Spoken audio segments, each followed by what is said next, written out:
तो दोस्तों, स्वागत है आपका गुप्ता कोचिंग क्लासेस स्टेशन गली खेतासराय। मैं पार्ट 2 के अभ्यास प्रश्नों को हल कराऊंगा। पार्ट 2 जिसका नाम है मानव निर्मित वस्तुएं। तो शुरू करते हैं इस पार्ट के अभ्यास प्रश्नों को हल करना। चलिए देखते हैं पहला प्रश्न। इसमें हमको सही विकल्प चुनकर लिखना है। देखिए पहला पढ़ते हैं क्या प्रश्न है। थर्माकोल का दूसरा नाम है। तो थर्माकोल को हम दूसरे नाम से भी जानते हैं और वो नाम होता है स्टाइरोन। ठीक है, तो यहाँ पे सही हो जाएगा हमारा स्टाइरोन। अगला प्रश्न देखते हैं। पौधों का मुख्य पोषक तत्व है। तो पौधों का सबसे मुख्य पोषक तत्व क्या होता है? नाइट्रोजन। ठीक, नाइट्रोजन पौधों का सबसे मुख्य पोषक तत्व होता है। नाइट्रोजन की कमी होने के कारण ही जो आपने देखा होगा कि जहाँ की भूमि में नाइट्रोजन की कमी होती है वहाँ के पौधे, जैसे पहाड़ी इलाके के पौधे हो गए, वो कुछ पौधे कीटभक्षी होते हैं। ठीक है, तो नाइट्रोजन की कमी हो जाने के कारण होते हैं और वो कीटों को अपना भोजन बना के उन कीटों से नाइट्रोजन की पूर्ति करते हैं। चलिए अगला देखते हैं।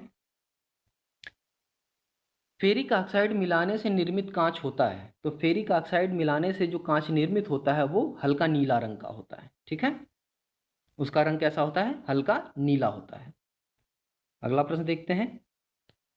खिड़कियों में प्रयोग किया जाता है। तो खिड़कियों में क्या प्रयोग किया जाता है? साधारण या मृदु कांच। जो खिड़की होते हैं उसमें साधारण या मृदु कांच जिसको हम कहते हैं उनका इस्तेमाल हम करते हैं।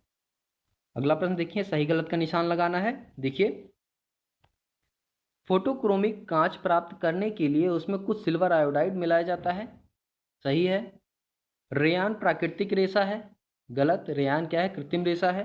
सीमेंट, साबुन, उर्वरक, प्लास्टिक आदि मानव निर्मित वस्तुएं हैं। एकदम सही। एंटीबायोटिक दवाओं का उपयोग कीटनाशक के रूप में किया जाता है। तो गलत। ठीक है, तो ये आपकी प्रश्न नंबर 2 भी आपका हल हो गया। प्रश्न नंबर 3 देखते हैं। इसमें हमको रिक्त स्थान भरने हैं। तो पहला देखिए, मेलामाइन का उपयोग प्लास्टिक के बर्तन बनाने में किया जाता है। अगला देखिए, ये सूती है, सूता लिख गया है। ठीक है, सूती, रेशम, ऊन। ठीक, ये क्या है? प्राकृतिक रेशे हैं। ये सारे प्राकृतिक रेशे हैं। धूप के चश्मे सूर्य की पराबैंगनी किरणों से आंखों को बचाते हैं। तो धूप के चश्मे हम जो लगाते हैं वो सूरज से आने वाली पराबैंगनी किरणों से हमारी आंखों को बचाते हैं। अगला देखते हैं। सोडियम हाइड्रोक्साइड और वनस्पति तेल की क्रिया से क्या बनता है? साबुन बनता है। ठीक है, तो ये याद कर लेंगे आप। वनस्पति तेल और सोडियम हाइड्रोक्साइड की क्रिया से क्या तैयार होता है? साबुन तैयार होता है। अगला देखिए, संश्लेषित रेशों से बने कपड़े अधिक टिकाऊ और सस्ते होते हैं। तो जो संश्लेषित मतलब ऐसे रेशे जो मानव निर्मित हैं उन्हें हम संश्लेषित रेशे भी कहते हैं। ठीक है, चलिए अगला देखते हैं। प्रश्न नंबर 4। प्रश्न नंबर 4 में पहला देखते हैं का। प्रश्न 4 का प्राकृतिक एवं मानव निर्मित वस्तुओं से आप क्या समझते हैं? चलिए इसका उत्तर देखते हैं। प्रकृति से हमें अनेक वस्तुएं प्राप्त होती हैं। प्रकृति द्वारा प्रदत्त वस्तुओं को प्राकृतिक वस्तुएं कहते हैं, जैसे पहाड़, नदी, समुद्र, झील, मिट्टी, वायु आदि। ये सब क्या है? प्राकृतिक वस्तुएं।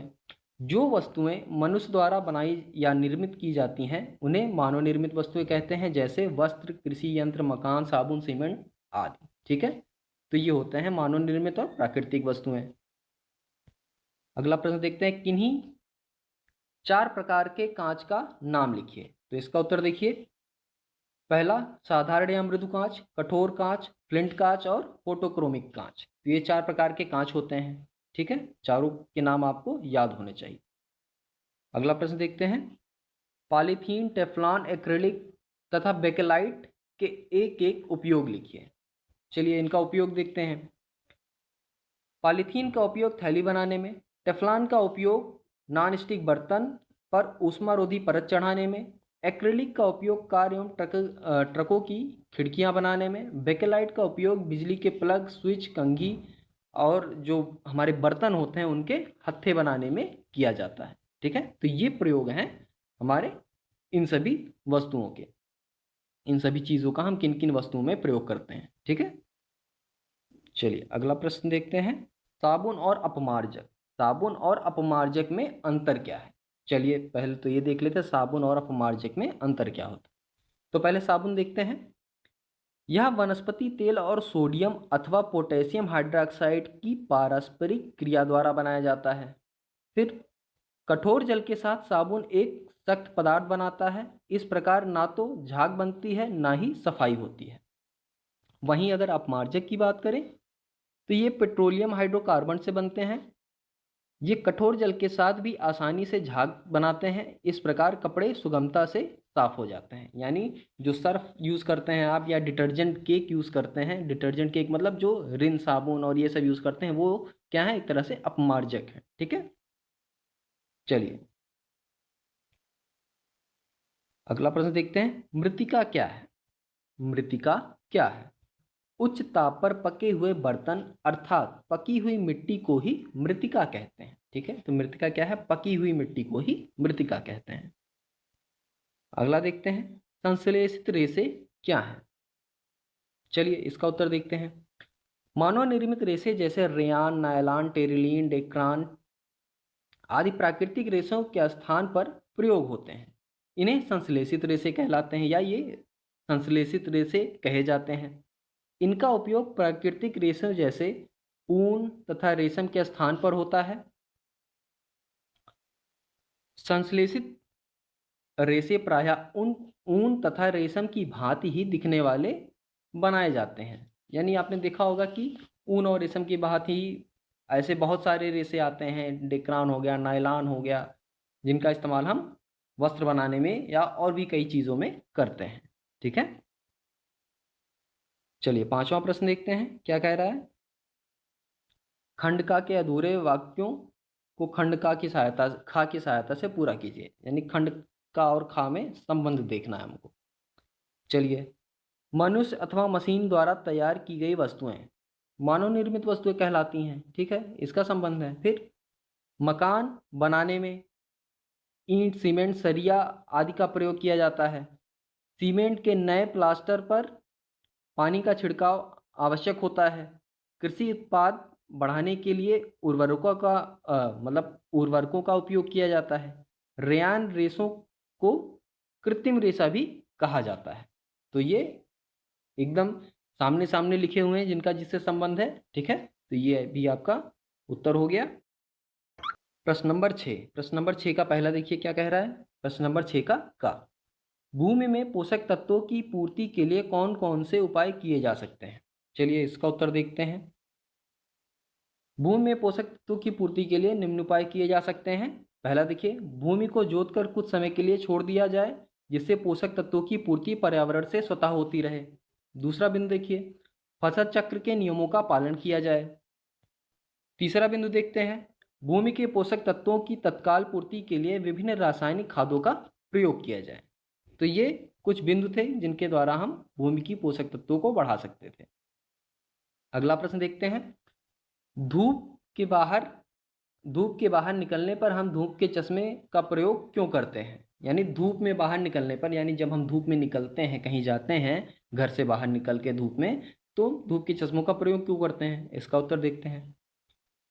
धूप के चश्मों का प्रयोग आंखों को सूर्य की गर्मी से बचाने के लिए करते हैं। ठीक है, धूप के चश्मे का प्रयोग क्यों करते हैं? आंखों को सूर्य की गर्मी से बचाने के लिए करते हैं। अगला प्रश्न देखिए, संश्लेषित रेशे से बने वस्त्र जल्दी क्यों सूख जाते हैं? देखिए इसका उत्तर, संश्लेषित रेशे से बने वस्त्र हल्के होते हैं और इनमें सिकुड़न नहीं होती, इसलिए ये जल्दी सूख जाते हैं या सूखते हैं। ठीक है, चलिए अगला देखते हैं। जैव निम्नीकरणीय एवं जैव अनिम्नीकरणीय में अंतर लिखिए। देखिए इसका अंतर देखते हैं। उत्तर देखिए, जैव निम्नीकरणीय पहले पदार्थ जो प्राकृतिक प्रक्रिया जैसे जीवाणु की क्रिया द्वारा अपघटित हो जाता है जैव निम्नीकरणीय कहलाता है, जैसे कागज, सूती कपड़ा, ऊनी वस्त्र। ठीक है, अब अनिम्नीकरणीय देखते हैं। जैव अनिम्नीकरणीय क्या होता है? पदार्थ प्राकृतिक प्रक्रियाओं द्वारा सरलता से विघटित नहीं होते, जैव अनिम्नीकरणीय कहलाता है। जैसे प्लास्टिक की थैलियाँ, इसीलिए कहते हैं कि हमें प्लास्टिक के जो सामान होते हैं उनका इस्तेमाल कम करना चाहिए, क्योंकि ये प्रकृति में वर्षों तक पड़े रहते हैं और ये अपघटित नहीं होते, ठीक है। और इससे हानि का हमारी जो भूमि है वो भी कम उपजाऊ होती है, और अगर ये कोई जानवर खा लेते हैं जैसे पॉलीथीन तो उन्हें भी दिक्कत होती है, ठीक है। तो बहुत सारी परेशानियां होती हैं, इसलिए पॉलीथीन का इस्तेमाल कम से कम करना चाहिए हमें। चलिए, तो अगर हमारा वीडियो अच्छा लगा हो तो प्लीज़ वीडियो को लाइक करें, चैनल को सब्सक्राइब करें और दोस्तों को शेयर करें। हमारा वीडियो देखने के लिए आप सभी का बहुत बहुत धन्यवाद।